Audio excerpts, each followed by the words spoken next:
So if the new Toyota Tacoma, the 4th generation, is so horrible, why do people keep buying it? Why is it still the Toyota Tacoma, the #1 mid-size truck in its market? Combined, this is better than all the other mid-size trucks. You know, if you listen to a lot of the comments out there, you think the new Toyota Tacoma is horrid, right? And I often wonder, what's the motivation of these folks? You know, are they paid detractors? Some of them probably are. I mean, think about it. Pay a room full of people minimum wage to go out on the internet and just post negative comments about your competition. You think that doesn't happen? Come on. It's very simple and very cheap to do, right? Secondly, people who are just jealous, I think. I don't know what it is. Maybe they really want the truck, but it is more expensive, I'll give you that. So they don't want to pony up the money, and it makes them mad that it costs more? I don't know. Maybe, and there are a few out there that are just diehard, I guess, simplistic technology folks. In other words, people who, and there's nothing wrong with this, but people who like to keep their trucks as simple as possible without all of the technology.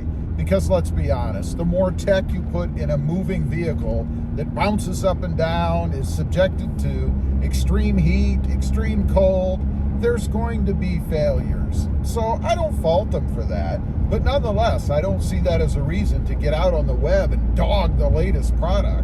So why are people buying it? And full disclosure at the end, I'll tell you why I first bought the new Toyota Tacoma. #1, reasons why. It looks awesome. It's still the best looking mid-size truck on the market. Now, you don't buy vehicles necessarily because they look good. That's just the first thing that attracts you to them, right? At least it is for me. I mean, I would never buy a vehicle that I thought was ugly. It just doesn't make sense to me. Secondly, is Toyota's reputation, and this is probably the more relevant reason, I guess. You know, Toyota has had a reputation for quality and reliability for years, and they've worked hard to build that reputation, right? When there are problems, and it's a man-built, well, mostly it's a man-made product, I guess, usually with a lot of robots, but nonetheless, it's going to have problems. There are going to be failures, because there's no way that any auto manufacturer can foolproofly, that's my word, test anything in the market the way that you and I are going to test it, the way that you and I are going to use it, right?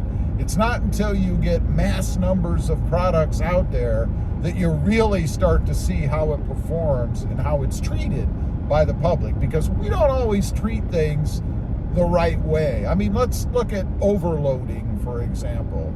I've done it myself many times. When you're at that local lawn and garden center and you're picking up a load of mulch, let's say, and you're having it dumped in the back of your bed by one of those front loaders, you don't really know how much it weighs, right? You know what Toyota says you can carry in there, but in the heat of the moment, you want a full bed full of mulch. And maybe it just rained the night before and they didn't have it covered. And that mulch is really heavy because it's water saturated. You're going to overload the bed of the truck potentially and cause problems. Now, is that a fault of the Toyota Tacoma, of Toyota? No, it's your fault.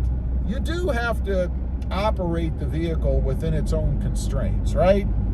Nonetheless, when there are issues, Toyota takes care of it. Nobody likes recalls. Nobody likes TSBs, technical service bulletins.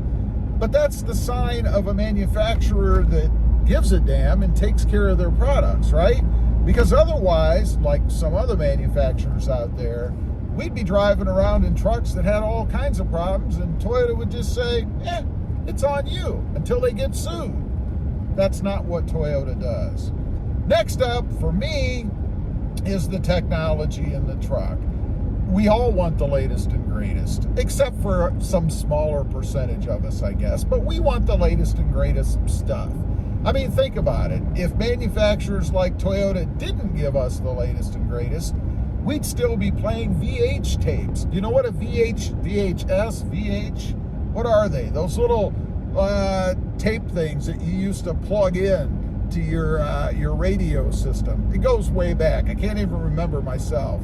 But we'd still be back in those days. Now we've got Bluetooth and Wi-Fi and all this stuff in the vehicles, and people want it. That's why the manufacturers do it. I mean, honestly, no manufacturer wants to spend more money on R&D if they don't have to, right? But it's you and I that determine what they do, because others do it and you have to keep up. And if we didn't like it, we wouldn't buy it, but we are. Now, I mentioned I'm going to get to my reason. Full disclosure, I bought the new Toyota Tacoma because I'm a YouTuber. I'm a social media guy, right? And you have to keep up with the latest and greatest stuff to stay relevant. I know this. That's the main reason I first bought the truck. But I was very impressed after I got the truck. The acceleration of this truck is awesome. Slap a pedal monster on it and it's phenomenal. All the other things that I've added, you can see them in the previous videos. The comfort of the truck. It rides smooth. Now, it's still a truck. I mean, it's not a Cadillac or a Lexus or an Audi, but it is way more improved thanks to the new suspension, the new setup that Toyota gave it. It's awesome. The comfort on the inside, I swear they listened, because the seats used to be really, really horrible, right? I wouldn't have taken this truck on a long distance trip because of the angle of the seat, really. It pointed too far down, and that meant that I didn't get any lower thigh support. So my legs would start to hurt. My back would start to hurt. It just wasn't comfortable. Now, does that mean there isn't any room for improvement? Hell no. Sit in the back seat of a Toyota Tacoma. They're not designed, in my opinion, for passengers in the rear. The seats are too straight up and down. There's not enough leg room. I mean, God, they could have made the bed maybe a hair longer, given us another couple of inches back there. Would have been so much better. They didn't. They did listen, though, when it came to the hood height. There were a lot of complaints about the roof line being too low. So what did they do? They kind of slapped a cap on the top, if you will. If you look at the truck, you can see it. They gave us about an extra, what is it, inch or two? I forget what it is, inch and a half. It's closer to 2 inches, I think. But it makes a hell of a difference, particularly if you happen to be vertically gifted. You know, I don't know how anybody sits in this truck or used to sit in this truck that was over like 6'3", 2", something like that, or just has a longer upper body. Your head was always at the ceiling. Even at my height, it was at the ceiling. And I'm 5'9.5". Anyway, there are numerous reasons. The truck is vastly improved over what it used to be. And I think the market, the public has realized that. That's why we are still, I say we, Toyota is still the #1 mid-size selling truck by a landslide.